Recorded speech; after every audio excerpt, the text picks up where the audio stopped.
శ్రీమాత్రే నమః. శివాయ గురవే నమః. నమస్కారం అండి అందరికీ. అమ్మ దయతో అందరూ బాగుండాలని మనస్ఫూర్తిగా కోరుకుంటున్నాను. ఈరోజు మనము శ్రీ లలితా సహస్రనామ స్తోత్రములో 19వ శ్లోకము నేర్చుకుందాము. రేపు మళ్ళీ మనం 20 శ్లోకం నేర్చుకుంటాం కదా. 20 శ్లోకాలు పూర్తి చేసుకున్న తర్వాత ఒక్కసారి మనము 1 నుంచి 20 శ్లోకాలు ఒక్కసారి చదువుకుందామండి. ఈరోజైతే 19వ శ్లోకము. ముందుగా శ్లోకం చూద్దాము. నఖదీధితి సంచన్న నమజ్జనతమో గుణ పదద్వయ ప్రభాజాల పరాకృత సరోరుహ. 19వ శ్లోకంలో మొత్తము మనకి 2 నామాలు వస్తున్నాయి. ఈ 2 నామాలు కూడా మనకి 16 అక్షరాల నామాలు అన్నమాట. మనము ఫస్ట్ నుంచి చెప్పుకుంటున్నాం కదా, 16 అక్షరాల నామాన్ని మధ్యలో ఎక్కడ ఆపకూడదు. పూర్తి నామాన్ని ఒకేసారి పలకాలన్నమాట. మనము రాసేటప్పుడు ఒక్కొక్క అక్షరం చెబుతూ రాయొచ్చు, కానీ పలికేటప్పుడు మాత్రము పూర్తి నామాన్ని ఒకేసారి పలకాలి. నఖదీధితి సంచన్న నమజ్జనతమో గుణ పదద్వయ ప్రభాజాల పరాకృత సరోరుహ. మరి ఈ నామంలో మహాప్రాణాక్షరాలు ఇంకా ఒత్తులు ఏమున్నాయో ఒకసారి చూద్దాము. నఖ నఖ ఖ అనేది మహాప్రాణాక్షరం. నఖ దే ధితి ధి ధి అనేది మహాప్రాణాక్షరం. నఖ దే ధితి సంచన్న ఛ అనేది మహాప్రాణాక్షరం. అలాగే నా కింద నా ఒత్తు ఉందన్నమాట. ఇక్కడ ఇది వచ్చి ఒత్తు. నఖ దీతి సంచన్న నమ జన జన అన్నప్పుడు మళ్ళీ మనకి ఇక్కడ జా కింద జా ఒత్తు వచ్చింది. నఖ దీతి సంచన్న నమ జన తమో గుణ. ఇక్కడ దీర్ఘాలు ఉండే చోట మాత్రము కొంచెము సాగతీయాలి. ఈ మధ్యలో వచ్చినప్పుడు నఖ దీతి సంచన్న నమ జన తమో గుణ. ఈ లాస్ట్లో మాత్రము నా అన్నప్పుడు కొంచెము అలా సాగతీసి చెప్పాలన్నమాట. అలా అయితే ఇప్పుడు మనం ఇక్కడ రాసుకున్నాం. ఖ అనేది మొదటి నామంలో ఖ అనేది మహాప్రాణ అక్షరము.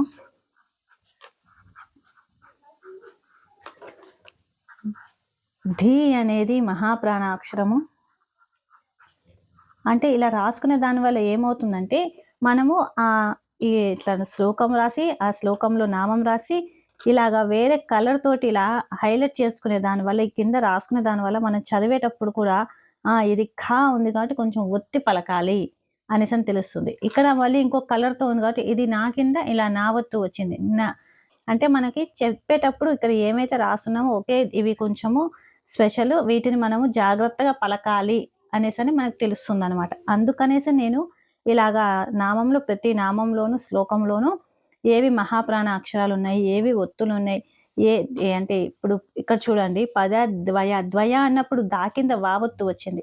పదద్వయ ఇలా మనం రాసుకునే దానివల్ల ఆ నామము అక్కడ ఏంటి అనేసి అని మన ఫోకస్ ఆటోమేటిక్గా అక్కడికి వెళ్ళిపోతుంది అనమాట.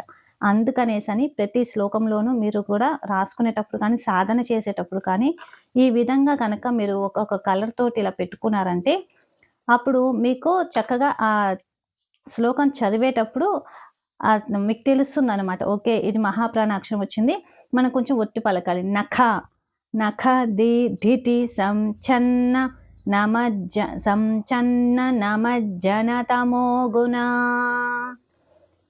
ఈ విధంగా అనమాట. అందుకనేసే నేను ప్రతి శ్లోకంలోనూ ఏవైతే ఒత్తులు దీర్ఘాలు మహాప్రాణ అక్షరాలు ఉన్నాయి అనేసి అని అందుకని ప్రతి శ్లోకంలోనూ ఇలా చెబుతూ ఇక మీకు రాసి చూపిస్తున్నాను. కారణం అయితే ఇదే అండి. నేనైతే అలానే పెట్టుకొని ప్రాక్టీస్ చేసుకుంటున్నాను అనమాట. అందుకనేసి అని మీకు అదే షేర్ చేస్తున్నాను. ఛ ఛ అనేది కూడా మనకి మహాప్రాణ అక్షరము.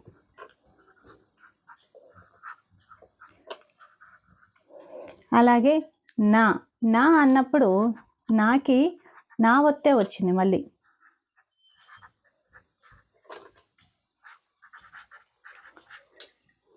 జాకి జావత్తే వచ్చింది.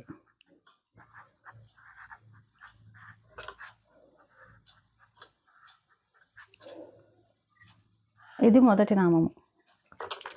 నఖదీధితి సంచన్న నమజ్జనతమో గుణ. ఖ ధి ఛ ఇవి మహాప్రాణాక్షరాలు. నా జా జా కింద జా జా ఇవి ఒత్తులు అనమాట.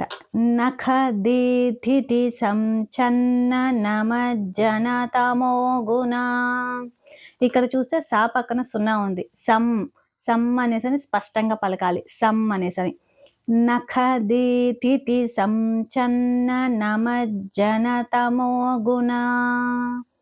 రెండవ నామంలో చూస్తే పదద్వయ ద్వయ దా కింద వావత్తు. పదద్వయ ప్రభాజాల పా కింద రావత్తు. మళ్ళీ భా అన్నప్పుడు మహాప్రాణాక్షరం వచ్చింది.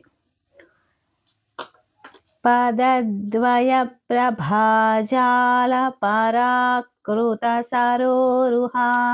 ఈ కృ అనేది కాగుడింతంలోదే కాబట్టి మనమేమి ఇక్కడ అండర్లైన్ చేసుకోవట్లేదు అనమాట, ఇక్కడ రాసుకోవటానికి. కా కింద రుత్వం ఉంది.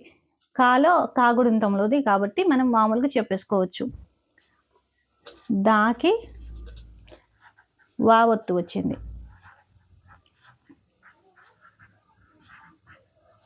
మళ్ళీ పాకి రావత్తు వచ్చింది.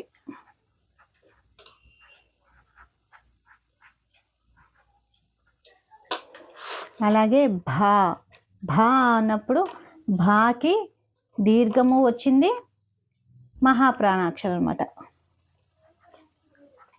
దీర్ఘం వచ్చింది, అందులోనూ మహాప్రాణాక్షరము.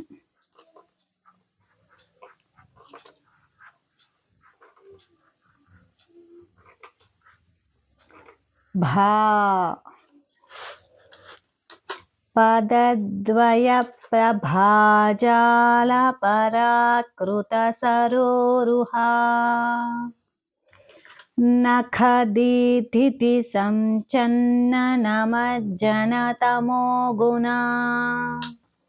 పదద్వయ ప్రభాజాల పరాకృత సరోరుహ. ఇదనమాట మనకి ఈరోజు 19వ శ్లోకం.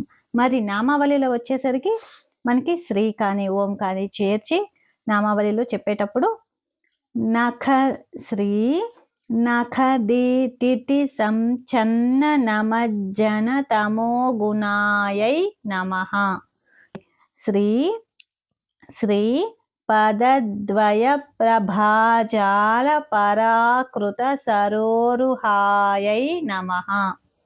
శ్రీ నఖదీతిథి సంచన్న నమజ్జనతమో గుణాయై నమః. శ్రీ పదద్వయ ప్రభాజాల పరాకృత సరోరుహాయై నమః. ఈరోజండి మనం నేర్చుకున్నది 19వ శ్లోకము. రేపు మళ్ళీ 20 శ్లోకం నేర్చుకుందాము. తర్వాత రోజు 1 నుంచి 20 శ్లోకాలు ఒక్కసారి మళ్ళీ మనం చదువుకుందాము. మళ్ళీ నెక్స్ట్ వీడియోలో మళ్ళీ కలుద్దామండి. శ్రీమాత్రే నమః. శివాయ గురవే నమః. సర్వం శ్రీ లలితార్పణమస్తు.